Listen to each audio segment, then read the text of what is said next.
So our talk's 10 rules for placemaking interventions in downtown Silver Spring. If there was an open container law in this town, this would not be required at all.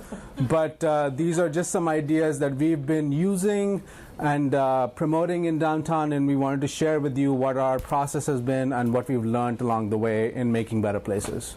So big picture, why is placemaking cool? Because malls are dying, like City Place Mall here in Silver Spring, and Urban Butcher across the street is thriving, right? So we are not as consumer-based as we were with consumer goods, and we're more about buying the experience and having the experience, and that's what places are all about, is creating that great experience. So basically, what we're trying to say is that for people to have these great experiences, such as entertainment, nightlife, culture, diversity, you need to have a platform, and that platform is a vibrant placemaking that should exist in every good place so that people can experience these things in the real world. And they can be big and small, so this is, everybody's familiar with the fountain downtown. Probably costs a lot of money to install that, but it's a great placemaking and it's long term. Meanwhile, this guy, the nut guy, came down and was recruited from New York City to come down to Silver Spring. This is a very small intervention, but it totally sets the mood and the aroma, and you feel the experience all because of that. So 10 rules. Rule number 1, forget about the big stuff. You know, all the transit centers, all the tower company projects, there are enough like metro agencies, civic agencies, angry neighbors, shop owners, business owners who will get this done. So don't worry about this, okay? See, I'm too fast for this format. There's too much time. Focus on the little stuff. And when you focus on the little stuff, think beyond your immediate sphere of interaction and influence. Don't just think about your work or your walk to work or your home or your block or your neighborhood, because you'll find opportunities that excite you and interest you that go much beyond your sort of everyday life. And these types of places are truly transformative. This is a Dacha beer garden in Shaw. It's basically a bunch of kegs, a few porta-johns, and some heat lamps in the winter time. And this is the most successful business in the transformation of the Shaw neighborhood as we speak. I mean, it's always full. And so where do you start? Start with the most underutilized site. So we have a prime underutilized site here in downtown Silver Spring, which we can see right here, the beautiful rolling hills of the transit center. And attack it head on. You know, what could we use with this while it's a temporary open space until it becomes a future development opportunity, which we all realize, and to think freely, right? So, you know, we're not getting paid for this, so throw your ideas out there and imagine what you want your community to be and what, you know, other elements you want to be able to experience.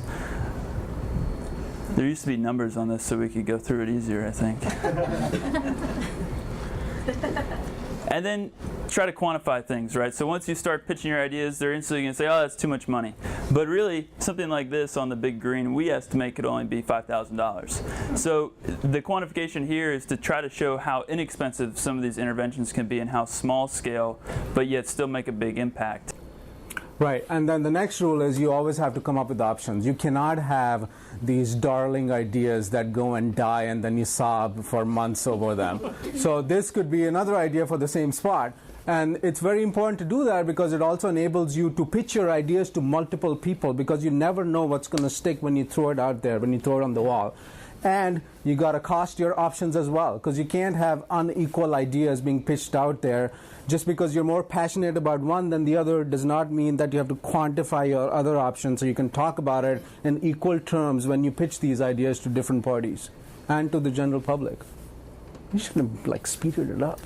And you got to put your ideas out there, right? So we had this idea of moving the fence back, and somebody picked up on it, these like ninja sign hangers. I don't know who they were. Dan interviewed them. You might have some insight as to who these people were, but somebody went up and put these signs on the fence to try to spur the community to think differently about what we walk by every day. And you got to communicate, right? So you got to get on Twitter. And again, Dan is on here and Roberto, and you got to get engaged with the people who want to be engaged, and I think everybody here in this room wants to be engaged, and start the conversation. I mean, this all came out of one tweet saying that Silver Spring's the next Brooklyn of DC, and that's how we got involved in the community. And you got to call and talk to your elected officials. I mean, I'm not even a citizen, but even I call Hans Schrieber and be like, you got to do this, okay? And sure enough, He's not a voter. he's listening.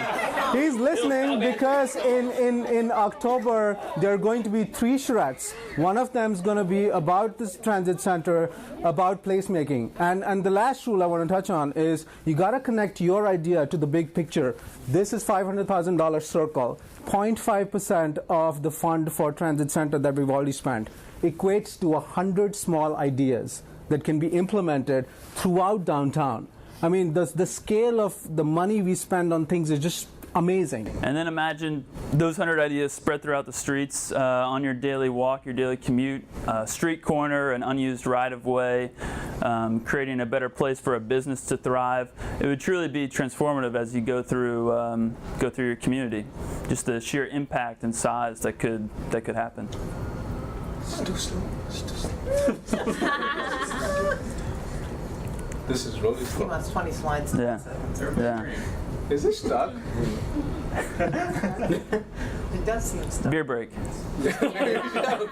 Okay. So, and the idea is that, Silver Spring's a pretty cool place. There's pretty cool people here who care about this place. But there's still big problems here, like this whole wide roads, parking lots, unsafe areas at night. And if all of us took one block, one street, one corner, and tried to do little things with small money and try to pitch our ideas to multiple people, we are creating a place that's much more welcoming to communities, to families, to old people, to young people, to people from all over the world, which is a big part of who we are as a place. And we really think that then we can start to say that, yes, Silver Spring is the Brooklyn of DC. In fact, we are better than Brooklyn.